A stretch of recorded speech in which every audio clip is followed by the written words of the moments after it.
Hola, soy Mónica, vivo aquí desde hace 22 años. Quiero vender el piso porque quiero realizar la ilusión de mi vida, que es hacerme una casa para mí sola. Hace muchos años que lo llevo pensando y preparando y creo que ahora ha llegado el momento. ¿Por qué lo hago con Montpenedès?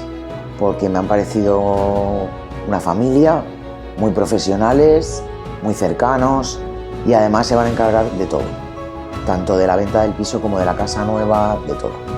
Entonces a mí me facilita mucho la vida hacerlo solo con una empresa.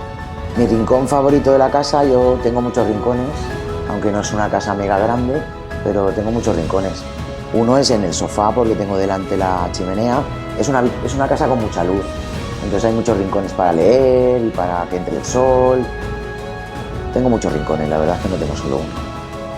Y luego la zona comunitaria es uno de los rincones favoritos, que hay piscina, césped, puedes hacer yoga, no te molesta nadie, somos muy pocos vecinos, entonces es muy agradable. Recuerdos favoritos, pues los veranos. El verano aquí es muy largo.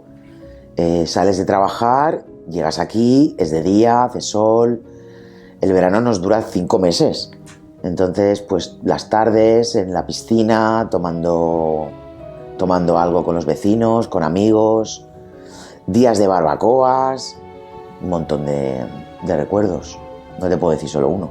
Yo le diría a la gente que viniera a vivir aquí que va a tener una calidad de vida increíble. Está rodeado de naturaleza, buen ambiente, muy tranquilo, es muy tranquila esta zona, muy tranquila.